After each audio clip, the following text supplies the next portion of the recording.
खबर दुर्ग से, जहां जिला अस्पताल में बच्चों की अदला बदली का मामला सामने आया है। दोनों बच्चों के डीएनए टेस्ट का रास्ता हुआ साफ। जांच कमेटी ने डीएनए टेस्ट का आदेश जारी किया है। दोनों बच्चों के हेल्थ टेस्ट के बाद आदेश जारी किया गया है। 23 जनवरी को हुई थी बच्चों की अदला बदली। तो दुर्ग में जिला अस्पताल में बच्चों की अदला बदली का मामला है। दोनों बच्चों की अब डीएनए टेस्ट का रास्ता साफ हो गया है। जांच कमेटी ने डीएनए टेस्ट का आदेश जारी किया है। दोनों बच्चों के हेल्थ टेस्ट के बाद आदेश जारी किया गया है। 23 जनवरी को दोनों बच्चों की अदला बदली हो गई थी।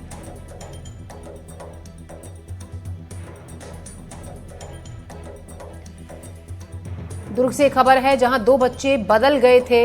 उन दोनों बच्चों की अदला बदली हुई थी 23 जनवरी को। उसके बाद जब ये बात पता चली तो अब डीएनए टेस्ट का रास्ता इस पूरे मामले में साफ हुआ है। जांच कमेटी ने बच्चों का चेकअप किया, उसके बाद डीएनए टेस्ट का रास्ता साफ किया। चंद्रकांत शर्मा इस खबर पर ज्यादा जानकारी के साथ जुड़ रहे हैं। चंद्रकांत, हम सबसे पहले आपसे ये जानना चाहेंगे, इन दोनों बच्चों की अदला बदली हुई कैसे थी?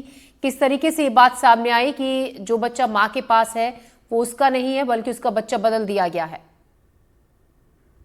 देखिए, ये पूरा मामला 23 तारीख को जब इनका डिलीवरी हुआ था सिजेरियन के जरिए, साधना और ये दोनों के जब डिलीवरी के बाद उनको टैग डिलीवरी के बाद ही जस्ट टैग पहनाया जाता है माँ के नाम से। तो ये टैग में ही बाद में जब घर वाले वहां पहुंचे, अपने घर पहुंचे, मतलब डिस्चार्ज के बाद हॉस्पिटल से, तो उनको ये लगा कि कहीं न कहीं जो शबाना के पास जो बच्चा है उसके हाथ में साधना नाम का टैग लगा हुआ था। तो कहीं ना कहीं उनको डाउट हुआ कि बच्चा एक्सचेंज तो नहीं हुआ है। इसकी जानकारी के लिए उन्होंने जिला चिकित्सालय के डॉक्टरों को फोन किया था।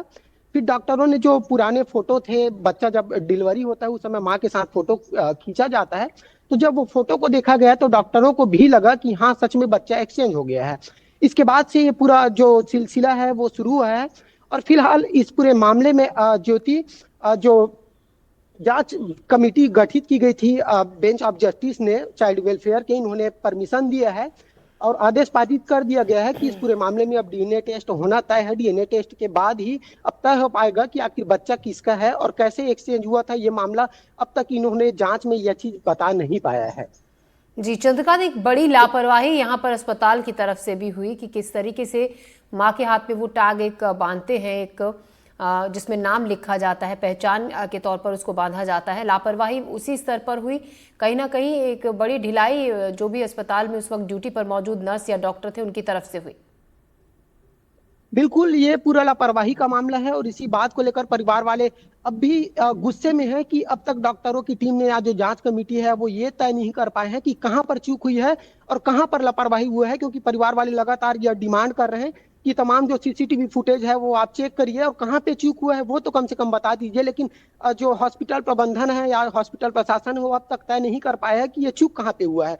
फिलहाल अब डीएनए टेस्ट का मामला जो है आगे बढ़ चुका है और परमिशन भी मिल गई है। स्पेशल जो बेंच इसमें इस पूरे मामले में कमेटी जो है चाइल्ड वेलफेयर का गठित किया गया था, उनके समक्ष जांच रिपोर्ट प्रस्तुत किया गया था। उन्होंने अब आदेश पारित कर दिया है। अब आदेश पारित के बाद दोनों बच्चों का जो है स्वास्थ्य परीक्षण भी कर लिया गया है। तो कहीं ना कहीं आज या कल में जो सूत्रों के मुताबिक हमको जानकारी है कि आज या कल में बच्चों का सैंपलिंग लिया जाएगा डीएनए टेस्ट के लिए और उसके बाद उनके डीएनए माँ बाप के टेस्ट साथ होगा। में।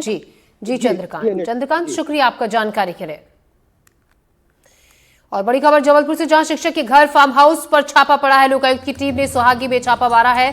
संपत्ति से जुड़े कई दस्तावेजों को भी जब्त किया गया। आरोपी शिक्षक का सुहागी में 2 मंजिला मकान है, लग्जरी कार, जमीन के दस्तावेज भी जब्त किए गए हैं। 1986 में शिक्षा विभाग में पदस्थ हैं हरिशंकर दुबे 1986 से।